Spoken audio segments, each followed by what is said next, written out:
Teman-teman sekalian, mengomentari kemarin MUI yang pergi ke istana lalu ketemu dengan presiden dan juga jajarannya. Setelah menerima penjelasan daripada presiden, maka MUI dan juga beberapa ulama-ulama yang ada di sana berubah pikiran bahwasanya mereka pada intinya ya menerima lalu wait and see. Kalau andaikan Board of Peace tidak berkomitmen pada perdamaian Palestina, maka tetap akan diminta untuk keluar. Tapi sekarang mereka menerima dan ngasih waktulah kepada Presiden Prabowo. Kira-kira begitu. Oke, izin mengomentari teman-teman sekalian.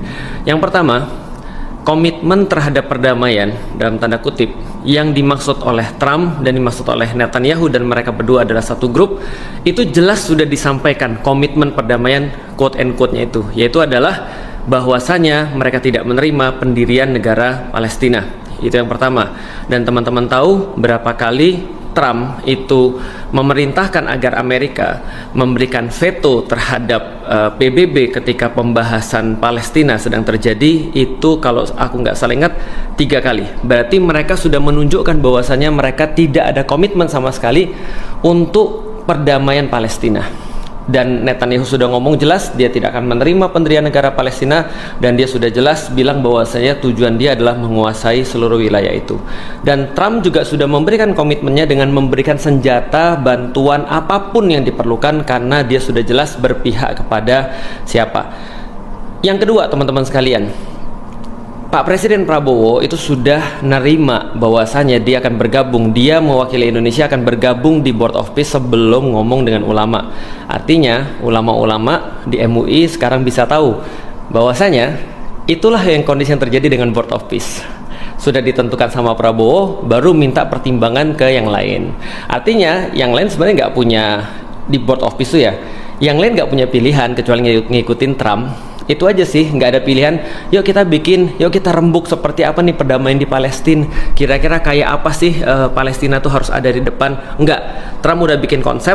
Trump udah bilang bahwasanya dia akan jual Gaza dalam bentuk properti, dan dia tidak ada urusan dengan memperjuangkan kemerdekaan rakyat Palestina. Dia cuma mau menjadikan Gaza sebagai properti untuk dia dan untuk dunia, dan dia ngajak orang lain di Board of Peace. Maka semua aturannya dia yang tentuin, dia bos seumur hidup, dan semuanya tidak ada yang bisa mempengaruhi kecuali dia. Jadi nggak ada hak veto di situ. Jadi Indonesia pun sebenarnya cuma bisa usul, tapi usul itu tidak akan diterima kalau Trump nggak setuju. Itu sama kayak ketika para ulama di MUI diminta ke istana, keputusan itu sudah dibuat.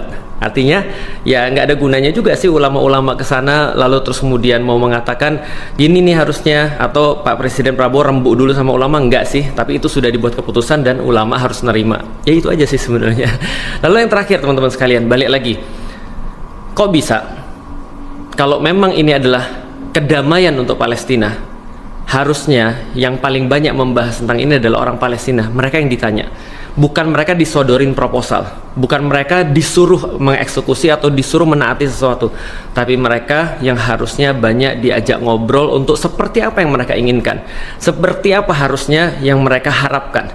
Dan yang terakhir teman-teman sekalian, kalau gitu kita bisa menjustifikasikan dengan adanya Board of Peace ini. Kalau Anda kuat, kalau Anda punya backingan kayak Amerika, maka siapapun yang Anda inginkan, atau negara manapun yang Anda inginkan, atau tanah manapun yang Anda inginkan, Anda tinggal invasi, lalu terus kemudian Anda tinggal minta persetujuan pada Amerika, lalu terus kemudian Anda bisa mendapatkannya, dan Anda sah sebagai seorang penjajah. Cek di KBBI, apa yang definisi penjajah? Yaitu adalah orang-orang yang tidak bisa menentukan nasibnya sendiri. Itulah yang terjadi dengan Board of Peace, membuat Palestina ditentukan nasibnya oleh orang lain. Aku hargai keputusan MUI, tapi mohon maaf, izin, aku tetap nggak terima dan nggak sepakat dengan apa yang diputuskan oleh ulama-ulama di MUI di bidang ini ya, di bidang Board of Peace. Menurutku seharusnya suara kebenaran itu harus disuarakan, bahwa saya ngapain kita masuk di satu organisasi yang lebih mirip preman daripada sebuah organisasi yang membahas perdamaian. Ngapain kita masuk organisasi yang mendirikan dan juga anggota yang diistimewakan adalah justru penjahat-penjahat perang? Ngapain kita masuk organisasi yang kita harus bayar 17 triliun bukan untuk bangun Gaza, tapi cuma bayar iuran keanggotaan aja? Ngapain kita masuk organisasi andaikan kita nggak punya kedaulatan untuk ngomong seperti apa maunya kita, dan kalaupun bisa ngomong hampir pasti nggak diterima. Karena sejarah sudah mengatakan begitu. Lihat di PBB. Emang kita merasa lebih pintar daripada para pemimpin negeri-negeri lain yang mereka diveto 3 kali sama Amerika Serikat di PBB.